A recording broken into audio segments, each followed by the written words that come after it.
Tao po. Ay, tita, magandang hapon po. Kaklase po ako ni Calix. Si Calix? May tanong ko lang po sana kung nandiyan po ba si Calix. Nandito siya sa loob. Sakto. Chinat po kasi ako ni Calix. Inaya niya po ako mag-overnight dito sa inyo. Okay lang po ba, tita? Oo naman. Okay lang. Bakit hindi? Nakakaya naman po kasi tita baka nakakaisolbo ako sa inyo para sa ikakasaya ng anak ko. Okay lang yun. Salamat po tita. Tara na. Opo tita.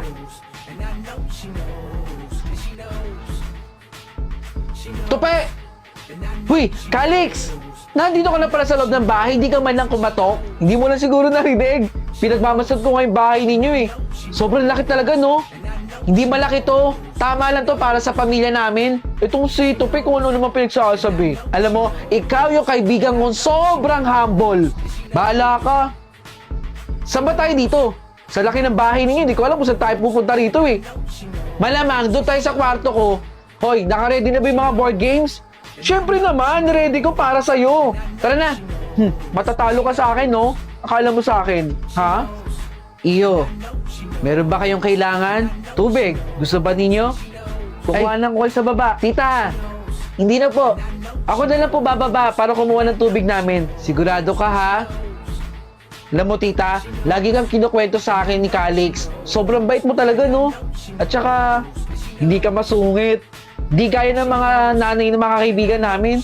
Napakasungit. Ikaw lang po ang hindi. Tawagin mo lang ako pag may kailangan kayo dito, ha?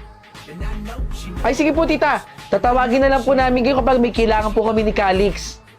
Salamat po, tita. Tara na, Tupi. Tara na. Simulan natin maglaro. Maangas ka, Tupi, ha? Kasi alam mo matatalo kita. Anak, kumain kayo ng maayos yan ha. Mag-chat ka lang kapag may kailangan ka ha. Opo naman, ma. Kasama ko naman si Tupi dito Kaya nga inaya ko mag-overnight dito para may kasama ako. Mag-ingat ka dyan, ma, ha? Sige po. Sige na, babay na. Alam mo, para kang tanga. Bakit kaya hindi mo nalang puntahan si Tina sa kwarto? Anong sinasabi mo, Tupi? Pa-video call ka pa dyan. Pwede mo puntahan si Tita doon, lapit-lapit lang. Wala si Mama dito. Kaya nga inaya kita mag-overnight sino yun? Ha? Anong nakausap? Sinong nakausap?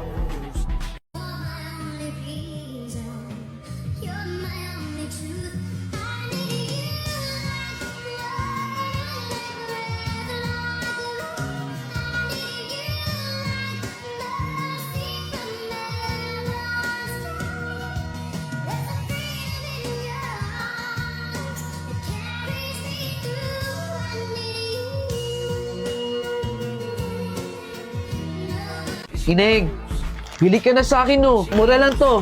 5 piso lang. Ay, Nay, hindi po ko bibili. Nagpapaaraw lang po kami ng anak ko dito. Pasensya na po Wala rin po kasi akong pera pambili dyan Pambili ko na lang po ng diaper ng anak ko. Alam niyo naman po, nanay na. Naiintindihan ko, Ineng. Ang lusog ng anak mo At ang ganda pa. Pera usog po.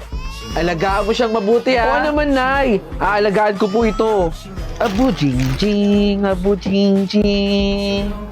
Ita-transfer ko ito, may iba din yung sign. Bili ka na sa akin Masarap to. Nakita niyo naman po, di ba? Nagre-review ako para makapasa po sa exam. Sige na. 5 piso lang to, murang-mura. Para mabusog ka dyan. Nay, wag na po kayong makulit. Hindi po ako bibili. Tsaka, doon nga po kayo. Nakaka-istorbo po kayo dito Sige na. Aray! Kung di ka bibili, okay lang. Ang lakas ng tapik mo na dito kayo. Nakaka-istorbo na kayo Nag-aaral yung tao dito Ayan, konti na lang. Bili na kayo. Bili ka na. Masarap to habang naglalaro kayo. Bukod sa babaho kayo, bakit ako yung pinagbebentahan ninyo? Malay ko ba kung malinis ba yung binibenta nyo o hindi? Doon kayo na yung magbenta, wag sa amin dito. Naglalaro kami Ang laki ninyong istorbo Tara na, dali. Ayaw nyo talaga?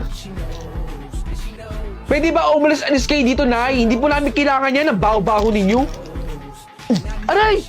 Salamat na lang. Hoy, naglalaro kami, Nay! Ang sakit nun, Tara nga, doon na lang tayo. Baho-baho ng nanay na to Ma! Ano nangyari? Nasagasaan kasi yung kapatid mo. Kamalas-malasa naman ngayon. Ako nga man, nag-exam po ako, pero tingnan ninyo, bagsak po ako. Ano ba nangyayari ngayong araw? Bakit puro malas? Sana nga po, gumaling na agad siya eh. Babawiin ko pa po itong exam ko. Bili ka na. Kayo din po? Yung matanda oh. Sino yun?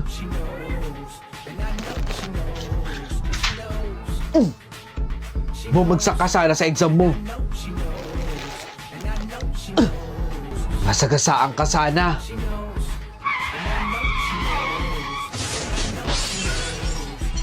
Oh, sa susunod na lang bayad ko utang muna. Uy, Mari, nakita mo yun? Nako, dumaan na naman ang piling maganda.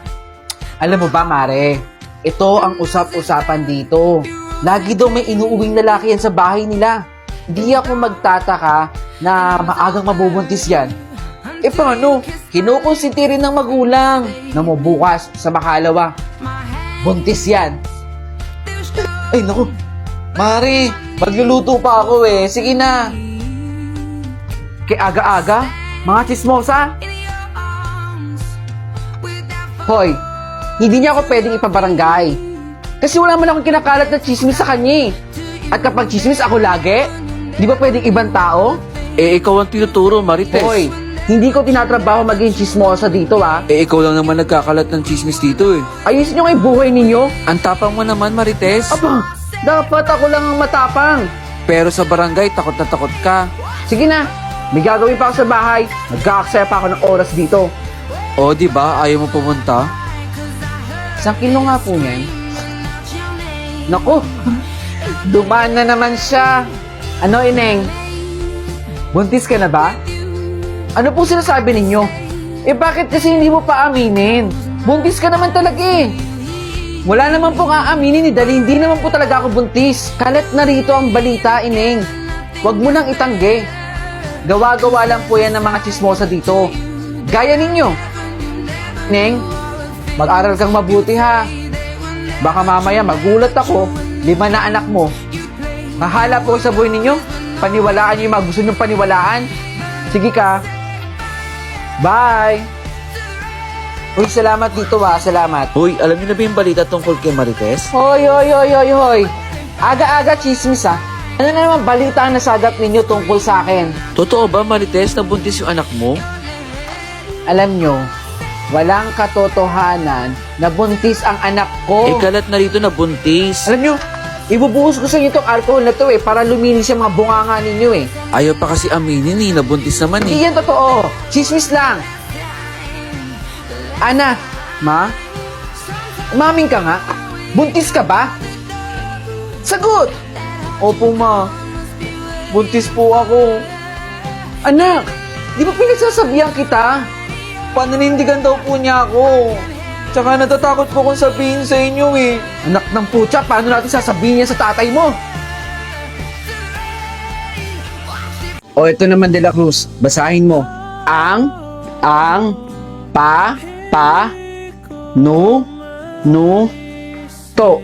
To. Ang panuto. O, De La Cruz, bukas na lang ulit. Kailangan bukas maayos na ang pagbabasa mo ha. Naiintindihan mo ba ako, De La Cruz? Opo, ma'am. Salamat po.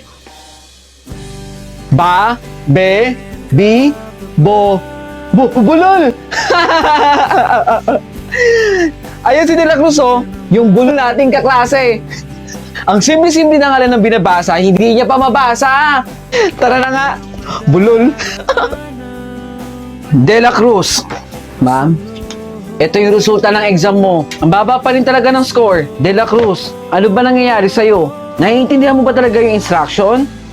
Kailangan mo umatid ng remedial ha, para makapasa ka. Cortez? Present, ma'am! De La Cruz. Absent po, ma'am. Bakit wala si De La Cruz? Hindi po namin alam, ma'am, kung bakit siya absent. Dito ako tinuro ng mga tao doon. Nasaan kaya si De La Cruz? Nay, ito po. De La Cruz! Ma'am, Pasensya na po ma'am kung hindi po ako nakapasok. Tinutulungan ko po kasi mga lakal yung nanay ko eh. Ikaw po ba yung magulang ni De La Cruz? Ay, oho. Estudyante ko po siya. Ipapakita ko lang po pala. Ito po yung mga resulta ng exam niya. Ay, pasensya na ho ma'am.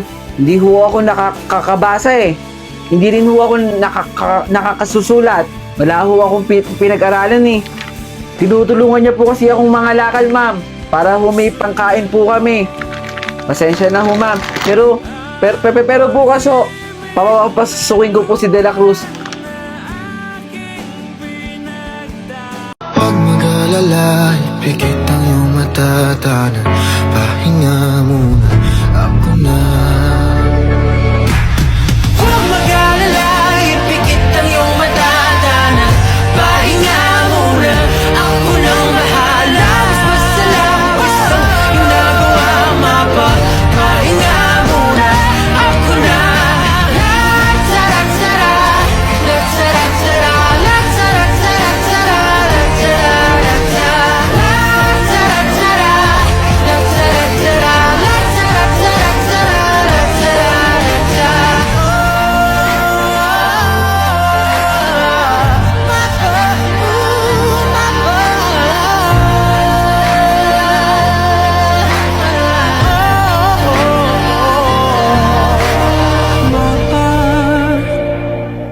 pahinga muna. Nak, huwag ka na kayang tumuloy. Bakit naman, ma? Iba kasi yung nararamdaman ko ngayong araw eh. Parang isa sa mga pamilya natin may mangyayaring hindi maganda. Panaginip lang yun, ma. Walang katotohanan doon. At sabi-sabi naman dito, di ba, kapag kinuwento mo yung panaginip mo, hindi magkakatotoo yun. Hindi pa rin tayo nakakasiguro eh, anak eh. Anytime pwede may mangyari sa atin at hindi natin pwedeng pigilan yun. Kaya parang awa mo na, anak. Huwag ka na lang kaya tumuloy. Hindi pwedeng hindi sumama ngayon, May. O sige, ikaw bahala ah. Mag-iingat po ako, pangako po. At mag-a-update po ako sa inyo. Sige po, kunin ko na yung bag ko dito. Aalis ka na naman ba? Pupunta ako dun sa mga kaibigan ko ngayon. Makikita kami. Alam mo ba po, nagpakita sa akin ang nanay at tatay ko. Ang sabi nila ay kukunin at isasama na nila ako. La, matagal na po patay yung nanay at tatay ninyo. Ang sabi ay para makapagpahinga na ako ng matiwasay at maayos. Huwag kayong mag-isip ng kung ano-ano dyan, Lola. Magpahinga lang po kayo ng maayos dyan. Kumain po kayo ng maayos. Aalagaan po namin kayo. Lola, alis pa ako eh. Sasabihan ko na lang si Mama na silip-silipin ka dito, ha? Si Lola talaga. Tao po! Freya?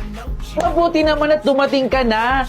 Hinanap ko pa kasi yung bahay ninyo dito eh. Akala ko madaling makita. Talagang nag-abala ka pa sa amin, ha? Baka mamaya utang namin yan sa'yo, ha? Ito ba? Umayos ka. Siyempre, utang nyo to. Joke lang. Joke lang, Freya. Oh, tara na, guys. Kompleto na tayo dito. As usual, groupie, selfie na naman. Okay. 1, 2, 3, smile! Isa pa, isa pa! 1, 2, 3, smile! O yan.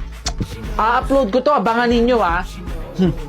Tara na, Freya. Uy, tara na. Kumain na tayo dito.